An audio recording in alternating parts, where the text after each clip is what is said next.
Hallelujah. क्या हम जिंदा हैं? क्या हम जिंदा परमेश्वर के जिंदा लोग हैं? Praise Lord. सो आज क्या है? पाम संडे इंग्लिश में बोलते हैं और हिंदी में क्या बोलते हैं? खजूरों का इतवार, या खजूर का त्योहार। इस दिन क्या हुआ था आज हम वो जानने जा रहे हैं, और उसका महत्व क्यों है, क्यों हम उसको यादगार की तौर पे मनाते रहते हैं। तो मत्ती की इंजील में जाएंगे, उसका 21वां बाब। मत्ती की इंजील जो कि नए ऐदनामे का पहली पुस्तक है, मत्ती, उसके बीच में जाएंगे। वहां क्या लिखा है? जब वह यरूशलेम के निकट पहुंचे और जैतून पहाड़ पर बैतफरा के पास आए, तो यीशु ने 2 चेलों को यह कहकर भेजा, सामने गांव में जाओ, वहां पहुंचते ही एक गदही बंधी हुई और उसके साथ बच्चा तुम्हें मिलेगा, उन्हें खोलकर मेरे पास ले आओ। अब प्रभु परमेश्वर जो कि सबका श्रेष्ठ परमेश्वर है, उत्तराधिकारी परमेश्वर है, जिसके लिए कुछ भी असंभव नहीं है, उसने क्या कहा कि एक गदही मिलेगी और वहां पे उसको आप ले आओ। क्या कहा? कि गदही को ले आओ। और सोचिए कि सबसे पहली बात कि परमेश्वर इतने अंतर्यामी थे कि उसको पता था कि कहां पे गदही बंधी होगी। 2 चेलों को भेजा। कितने चेलों को भेजा? 2 चेलों को। कहां पे गदही बंधी होगी? वहीं पे बैठे बैठे ही बता दिया कि जाओ वहां पर। और उसके बाद क्या कहा कि उसका मालिक अगर तुम्हें रोके तो तुम्हें क्या कहना है, ये भी बात बता दी कि कहना कि परमेश्वर को उसका प्रयोजन है। क्या कहा? परमेश्वर को उसका प्रयोजन है तो वो तुम्हें जाने देगा, है ना। अब किसी की गदही या किसी का बछड़ा या किसी की कोई भी बैल या पशु जो उसकी अपनी है, कोई ऐसे खोल के ले जा सकते हैं क्या? लेकिन क्योंकि प्रभु को पता है कहां पे वो है और उनका जवाब मालिक क्या कहेगा और उसके बाद तुमने क्या जवाब देना है, वो सब कुछ पहले से बोल के भेज दिया। इससे क्या पता लगता है कि परमेश्वर जब अपना कार्य करता है तो एक एक स्टेप में आपको मदद और सहायता करता है। कहां पे जाना है, क्या बोलना है, अगर कोई कुछ और कहे तो उसका क्या जवाब देना है। अगर अपनी बुद्धि लगाएंगे तो क्या होगा? फिर नहीं आने देता वो मालिक। लेकिन यहां पे प्रभु परमेश्वर जो कि सर्वश्रेष्ठ परमेश्वर है, उसने पहले से ही उस बात को बता दिया। मेरे प्रियो, बहुत सी मर्तबा हम अपनी बुद्धि लगाकर परमेश्वर का कार्य करना चाहते हैं। फिर दोबारा से मैं सावधान करना चाहूंगा जो कि अपनी बुद्धि लगाकर परमेश्वर का कार्य करना चाहते हैं। परमेश्वर कहता कि अपनी समझ का सहारा ना ले, लेकिन अपने संपूर्ण मन से यहोवा अपने सृजनहार पर ही भरोसा रख और वो ही तेरे कार्यों को सफल करने वाला परमेश्वर है। वही तेरे कार्यों को सफल करने वाला परमेश्वर है। एक आप चैनल पे जाएंगे तो एक जगह पे मैंने एक मैसेज दिया, वहां पे ये बोला गया है कि परमेश्वर के कार्य परमेश्वर के बिना ही। बहुत से लोग कर रहे हैं ऐसे और बहुत सी भीड़ें भी इकट्ठी हैं, लेकिन वहां पे परमेश्वर के पास जब बोल जाते हैं तो क्या बोला जाता है कि वो कहते हैं कि मैंने तेरे नाम से दुष्ट आत्माएं निकाली, बीमारों को चंगा किया। तो परमेश्वर क्या कहता है? मैं तुम्हें नहीं जानता, तुम कौन हो। क्यों? क्योंकि जो तो परमेश्वर के अनुसार चल के उसकी एक एक बात को सुनकर चल फिर रहे हैं, उनको क्या यहोवा नहीं जानेगा? जानेगा, है ना। तो जरूरी क्या है कि हम परमेश्वर की आवाज को सुने, और जब आवाज को सुनते तो खजूर दिवस को मनाने से पहले जिस गधी का प्रयोजन था, पहले से परमेश्वर ने क्या बता दिया कि जाओ, 2 चेलों को भेजा, जाओ वहां पे तुम्हें गधी बनी बंधी मिलेगी। वो कैसी होगी? उसके साथ बच्चा भी तुम्हें मिलेगा, है ना। यानी कि अगर तमाम गधियां अलग अलग समय पे उनको रास्ते में नजर आए तो उन्होंने कौन सी ढूंढनी है? जिसके साथ बच्चा है। बहुत सी मर्तबा हम आज ही भविष्यवाणी परमेश्वर से लेके उस पे कार्य करना शुरू कर देते, लेकिन पूरी को रिसीव करना नहीं चाहते। गधियां बहुत सी होंगी यरूशलेम में, लेकिन एक गधी को सेलेक्ट करा। बैतफेगा में और भी गधियां होंगी, सेलेक्ट किसको करा? जिसके साथ एक बच्चा बंधा हुआ है, और उसको लाने के लिए बोला। ठीक है, तो जरूरी है कि जिस हिसाब से परमेश्वर ने बताया उसी हिसाब से हमको वो कार्य करना है। आगे देखें, यह इसलिए हुआ कि जो वचन भविष्यवक्ताओं के द्वारा कहा गया था वह पूरा हो। सिय्योन की बेटी से कहो, देख तेरा राजा तेरे पास आता है, वह नम्र है और गधे पर बैठा है, वरन लाटू के बच्चे पर। अब जो सर्वश्रेष्ठ परमेश्वर है वो हाथी पे नहीं बैठ सकता था, घोड़े पे नहीं बैठ सकता था, लेकिन उसने किसको चुना? गधे को चुना।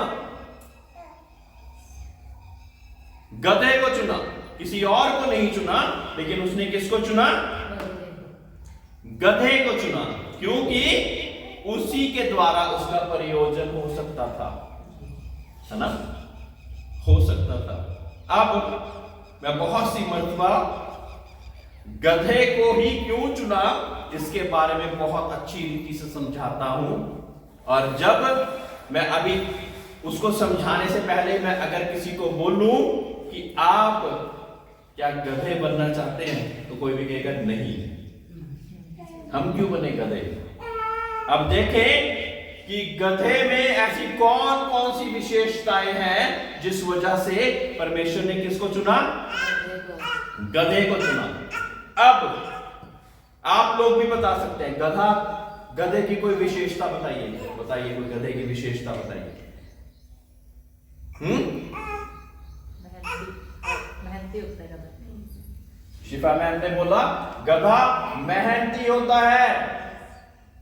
क्या होता है? मेहनती होता है। और क्या होता है? वो किसी की सुनता भी नहीं, अपने काम से दूर में रहता है। किसी की नहीं सुनता, और जो काम दे दिया वही करता है ना, किसी की नहीं सुनता। और मोटी बुद्धि। हाँ, और क्या है? आज्ञाकारिता। वाणी की वफादारी करना। मालिक का वफादार।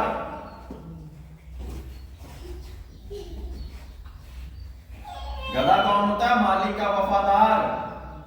और क्या होता है? जहां खड़ा कर दिया वहीं खड़ा रहता है वो। जाएगा नहीं, वफादारी होगी। और चला दिया तो चलता रहेगा। हाँ, जहां खड़ा कर दिया वहीं खड़ा हो जाएगा, और अगर चला दिया तो उतनी देर तक चलता जाएगा जब तक रोका ना जाए। एक और भी है गधे में, एक खासियत और भी है, जिस जगह को दिखा दिया, हाँ, मालिक जाए ना जाए उसी में ही आता जाता रहेगा। हाँ, एक बार रास्ता तो जो रास्ता दिखा दिया, ये बहुत अच्छी बात है, जो रास्ता दिखा दिया, सामान यहाँ तक पहुँचाना है, बार बार नहीं बताना पड़ता उसको, सिर्फ एक बार वही बता दो, वही चलता रहेगा। तो जो रास्ता बता दिया उसी रास्ते पर लगातार चलता रहेगा। आइए एक एक करके फिर दोबारा से गधे की विशेषताएं जाने, है ना। बहुत से लोग कहेंगे कि ये कैसी बात आज मास्टर साहब समझा रहे हैं। गधा, इसको तो हमेशा किसी की बुराई करनी होती है तो हम कहते हैं तू गधा है, और आज पास्टर साहब तो उसकी विशेषताएं बताने लग गए। और उसकी संगत भी अच्छी है, यानी एक गधे के साथ सभी एक गधे के साथ चल पड़ेंगे। हाँ, तो एक गधे के साथ सभी गधे चल पड़ते हैं। सभी चल पड़ेंगे। मेरे साथ हुआ है सब। चलो बाद में बता रहा। ईटा खत्म हो गई थी, टीडिया की बिल्डिंग में चलाते थे सारे लोग इसमें, तो एक गधे को तो एक गधे के साथ सुरेंद्र भाई ने बोला कि सारे गधे चल पड़ते हैं। ठीक है, अभी एक एक विशेषताओं को हम दोबारा गहराई से ध्यान देंगे। मेहनती यानी कि मेहनत करते हुए तब तक मेहनत करता रहता है जब तक मालिक उसका मना ना करे। किसी की नहीं सुनता, केवल मालिक की सुनता है। जब कोई कार्य करने के लिए कहा जाए तो किसी और की नहीं सुनेगा, लेकिन केवल और केवल मालिक की ही सुनेगा। आज्ञाकारिता, जो कुछ मालिक ने कह दिया वो पूरा ही करेगा, किसी की ना ध्यान और किसी की और ध्यान ना देते हुए। मालिक का वफादार, गधा मालिक का वफादार होता है। कम सामान, कोई एक स्टोरी सुनी थी कि जितना मर्जी सामान लाद दो ना फिर भी चलता रहेगा, कुछ नहीं बोलता वो कि मेरे ऊपर इतना सारा सामान लाद दिया। घोड़ा क्या कहता है, सामान ज्यादा लाद दो तो ऐसे ऊपर करके पीछे गिरा देगा। लेकिन गधे पर जब बहुत ज्यादा सामान लाद भी दिया जाता है तो उस सामान को लेकर वहां तक पहुंचने की पूरी कोशिश करता है जब तक उसकी जगह पहुंच ना जाए। जहां खड़ा कर दिया वहीं खड़ा, ढीठ।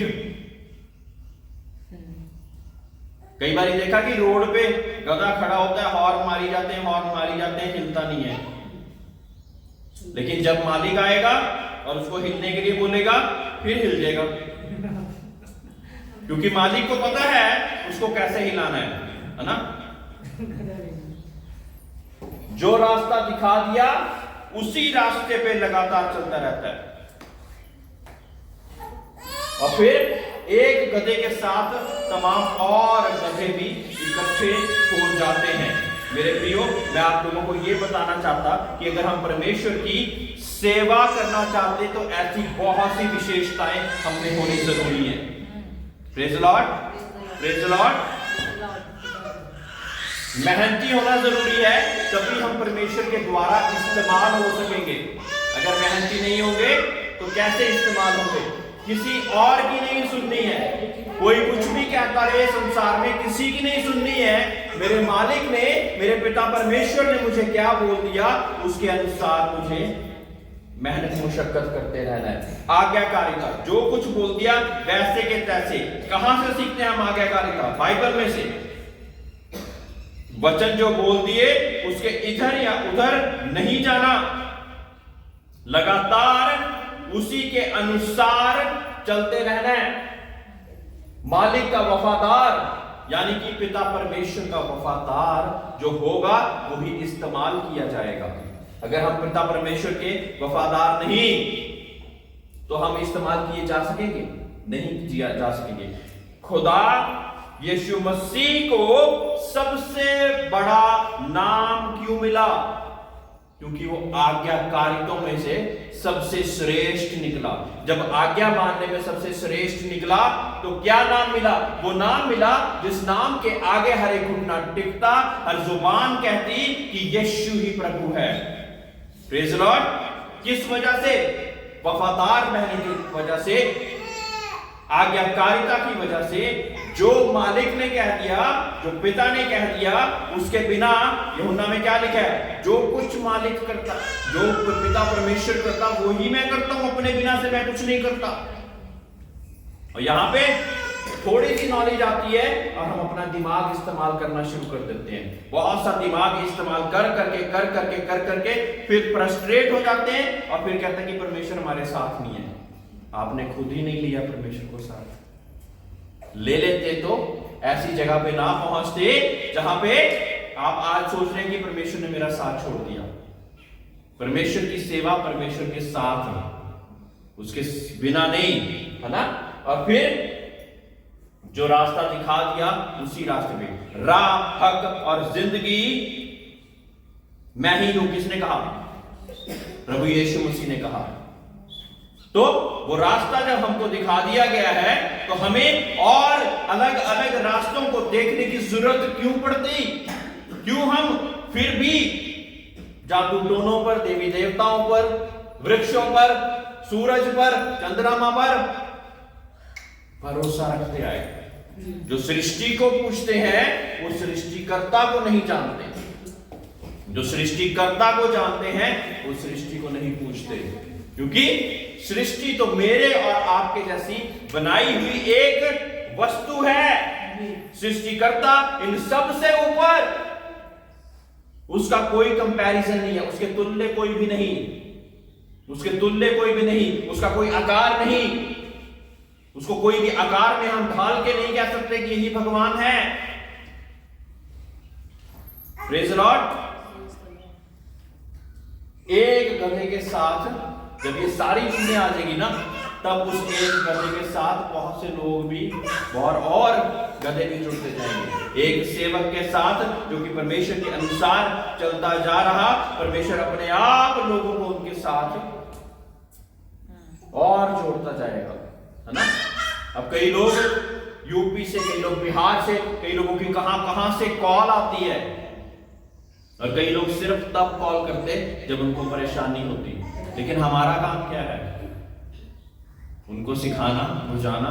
मैं एक दो बारी तो प्रार्थना उनके लिए फोन पे कर देता हूं, फिर मैं उनको कहता हूं कि अब संगति में आना जरूरी है, क्योंकि अगर मेरी चंगाई, मेरी रिहाई मैंने बरकरार रखनी है तो क्या करना पड़ेगा? तो मुझे वचन की स्थिरता चाहिए होगी। वचन फोन पे नहीं आ जाता।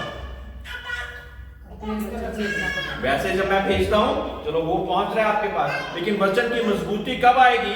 जब एक परमेश्वर के दास के साथ आप हमेशा चलते फिरते रहेंगे, उसकी वाणियों को जो परमेश्वर ने उसको सिखाई उसके साथ सीखते रहेंगे, तो मजबूती आती जाएगी, मजबूती आती जाएगी। और फिर एक दिन परमेश्वर आपको भी कोई ना कोई कार्य देगा, और उस कार्य में जब वफादार होंगे तो परमेश्वर और भी कार्य देगा। परमेश्वर कहता है अगर थोड़े में वफादार हो तो बहुतायत का कार्य भी परमेश्वर को आपको दे सकता है ना।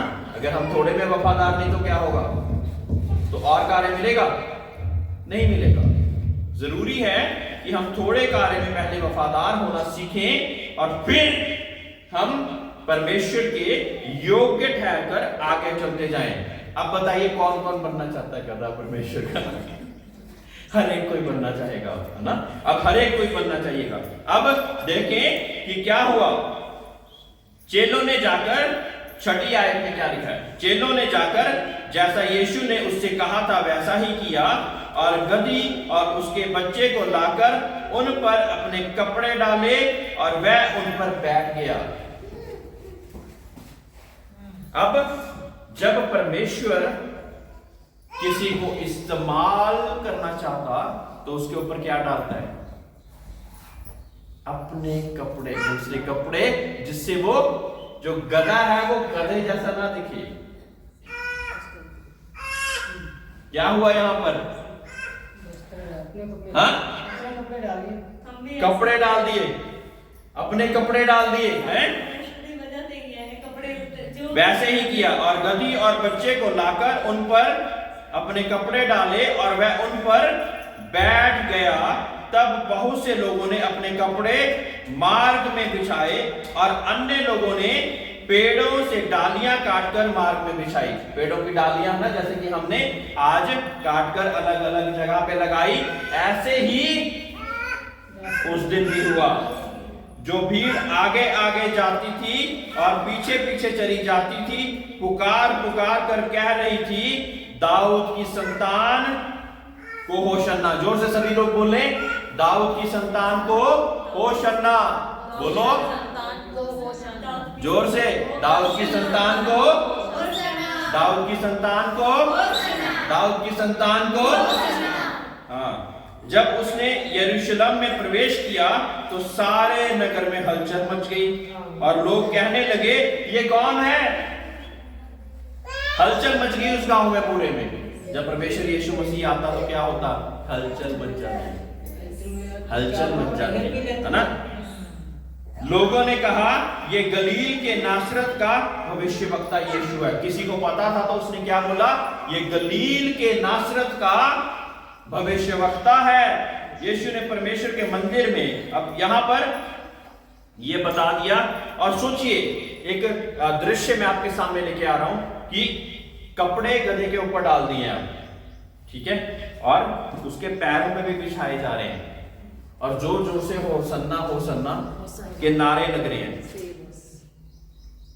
और गधा अपने आप में ये समझने लग जाए कि ये मेरी वजह से है, क्या होगा? उल्टा हो जाएगा। आजकल बहुत से मसीह के दास ऐसे हो गए। परमेश्वर आपके ऊपर सवार होकर जब चलना फिरना शुरू कर देता तो आप लोग क्या सोचते? ये सारी चीजें शायद मेरी वजह से हैं, और अपनी वजह से जानकर अपना वो अभिषेक खो देते। हाँ। और फिर पवित्र आत्मा आपके बीच में से होकर कार्य नहीं करता, आप अपने आप कर रहे होते। ये है वो कार्य जो कि परमेश्वर का कार्य परमेश्वर के बिना। मेरे प्रियो, परमेश्वर का कार्य परमेश्वर को साथ ले लेके चलना है। आपकी अच्छाई और सारी चीजों को लोग बोलेंगे, लेकिन आपने किसको महिमा देनी है? क्योंकि महिमा के योग्य कौन है? केवल वही है जो सारी आदर और महिमा के योग्य है। Praise the Lord, praise the Lord, praise the Lord. आज जब परमेश्वर मुझसे कोई कार्य लेता, मैं एक छोटा सा वाक्य दूंगा कि एक यूपी में बहन कोमल नाम से बैठी हुई थी। उसने मुझे फोन, किसी के द्वारा फोन करा, मैंने ये बात बताई पहले भी, और फोन पे उसने मुझे अपनी दशा बताई कि मुझे 1 साल से बुखार उतर चढ़ रहा है। मैं नहीं जानता था उसको कौन है, लेकिन क्योंकि विश्वास रखती थी, इस कारण मैंने क्या करा, उसके लिए दुआ प्रार्थना करी। और फिर जिस व्यक्ति ने मुझे कांटेक्ट करवाया था, उस व्यक्ति के द्वारा उसने मेरे साथ फिर दोबारा बात करी और कहा, पास्टर जी जब से आपने प्रार्थना करी है मैं चंगी हो गई। तो मैं फूला ना समाऊं और कहूं कि ये तो मैंने कर दिया, तो क्या होगा? इस आदर और महिमा के योग्य कौन है? कपड़े किसने बनाए थे? किसकी वजह से? गधे पे कपड़े किस वजह से रखे गए? वो अभिषेक किस लिए रखा गया? मेरी अपनी वजह से नहीं, क्योंकि जिसने उस पर सवार होना था, उस वजह से वो सारी इज्जत और जलाल मिल रहा। इसलिए महिमा किसको जानी चाहिए? हाँ, तो बड़े बड़े टाइटल लेके जो अपनी अपनी मिनिस्ट्रीज ऐसे बड़े बड़े टाइटल लेके चला रहे हैं, वो महिमा किसको जा रही है? वो इंसान को जा रही है। लेकिन महिमा जानी किसको चाहिए? एक ही है जो सारी आदर और महिमा के योग्य परमेश्वर है, जिस वजह से हर एक कार्य होता।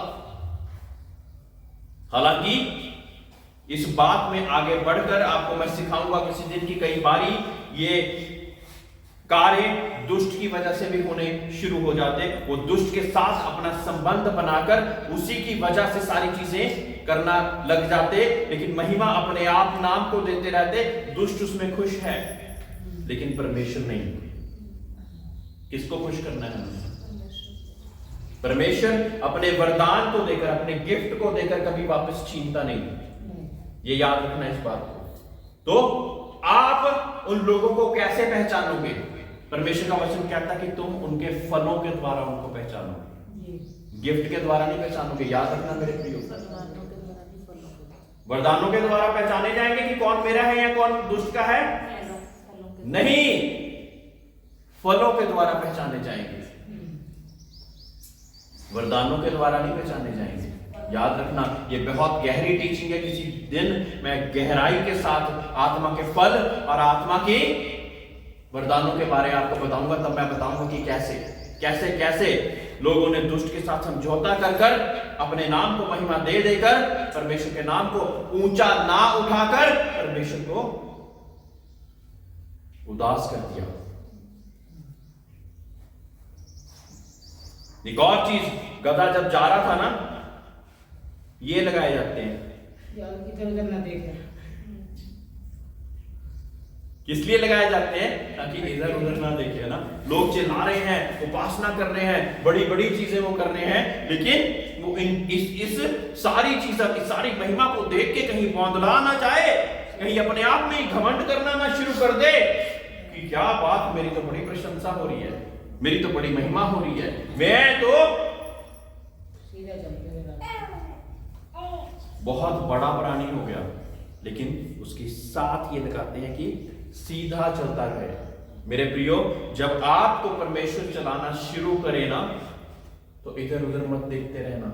इधर उधर महिमा की बातें होती, पास्टर साहब thank you, sister thank you, आदर और महिमा परमेश्वर को, आदर और महिमा परमेश्वर को, आदर और महिमा परमेश्वर को, आदर और महिमा परमेश्वर को, आदर और महिमा परमेश्वर को, ये बोलना है आपने। यस।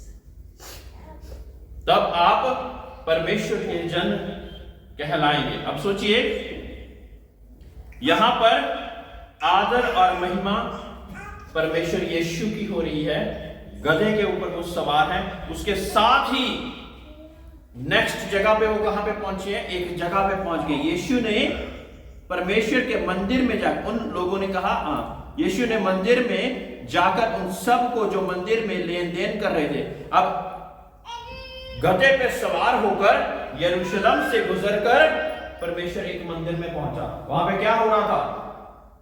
लेन देन हो रहा था। आजकल क्या होता है कि जब हमारी बहुत ज्यादा प्रशंसा, हमारी बहुत ज्यादा महिमा हो जाती ना, तो जो परमेश्वर का कार्य हमको दिया गया है वो करना हम भूल जाते और अपनी प्रशंसा में ही मगन हो जाते। लेकिन यीशु ने इस बात को क्या सिखाया? जब वो वहां पे उस मंदिर में पहुंचा ना, लोग लेन देन का व्यापार कर रहे थे, मंदिर में ही कर रहे थे। मंदिर में बाजार लगा लेते। हाँ? तो क्या हुआ? वो रुकावट करी। और शरीफों के पीड़े, और यीशु ने परमेश्वर के मंदिर में जाकर उन सब को जो मंदिर में लेन देन कर रहे थे निकाल दिया, और सराफों के पीड़े और कबूतर बेचने वालों की चौकियां उलट दी, और उनसे कहा, लिखा है मेरा घर प्रार्थना का घर कहलाएगा, परंतु तुम उसे डाकुओं की खो बनाते हो। इतनी प्रशंसा मिलने के बाद जब सब लोग होशन्ना होशन्ना करते हुए जा रहे थे, तो शायद कोई और इंसान होता तो कहता कि अब मुझे क्या ही जरूरत है किसी को कुछ भी कहने की, इतनी प्रशंसा इतनी महिमा तो मिल रही है। लेकिन परमेश्वर यीशु मसीह ने अपना जो कार्य था उसको फिर भी नहीं छोड़ा। नाराज होते हैं, हो जाए, उसने वहां पे जाकर उनके टेबल पलट दिए। कबूतरों वालों के, जो कबूतर बेचने का काम कर रहे थे, कबूतर उड़ा दिए उनके। किस कारण? क्या बोला? मेरा घर को तूने डाकुओं की खो क्यों बना दिया? प्रार्थना के घर को तुमने डाकुओं की खो क्यों बना दिया? तो क्या बातें हमने सीखी? परमेश्वर के लिए इस्तेमाल होने के लिए ये सारी विशेषताएं जो कि परमेश्वर ने एक गधे में देखी, जिस कारण एक ऊंट, हाथी, घोड़ा इस्तेमाल नहीं किया, एक गधे को इस्तेमाल किया, वो विशेषताएं हमारे में भी पाई जाएं। जब परमेश्वर हमें इस्तेमाल करना शुरू कर दे तो महिमा और आदर के योग्य हम सिर्फ उसको जाने, हमारा फोकस सिर्फ उसी की ओर रहे, किसी और नहीं। और जब ये सारे कार्य होते होते हमारी प्रशंसा होनी शुरू हो जाए, लोग हमारे ही नाम को ऊपर उठाते जाएं, तो हमें उसको कहना है वो है उसी योग्य। कौन है? मेरे प्रियो, बिना यीशु मसीह के हम उस सिंहासन के सामने खड़े भी नहीं हो सकते। उसकी अनुग्रह है जिस वजह से हम उस सिंहासन के सामने खड़े हो पाते, जो कि अति पवित्र सिंहासन है, जिस कारण परमेश्वर चाहता कि हमें ये विशेषताएं हमारे जीवन में पाई जाएं, ये विशेषताएं हमारे जीवन में पाई जाएं। विशेषताओं पे एक बार फिर से गौर करें। अगर हम इस्तेमाल होना चाहते तो हमें मेहनती होना पड़ेगा, हमें किसी की और की नहीं सुनना, हमें आज्ञाकारिता सीखनी पड़ेगी। हमें परमेश्वर हमारे सर्वश्रेष्ठ मालिक के वफादार होकर चलना पड़ेगा। जहां पे परमेश्वर कर दे खड़ा हो जा तो खड़ा हो जाओ, जहां कहे चल पड़ तो मैं चल पड़ूं, जब कहे इधर जाना तो मैं उधर जाऊं, जब कहे इधर जाना तो मैं उधर जाऊं। अपने आप से नहीं, अपनी समझ से नहीं, और तब परमेश्वर के बनाए हुए रास्ते के द्वारा मैं बहुत बहुत बड़ा कार्य कर पाऊंगा। परमेश्वर क्या कहता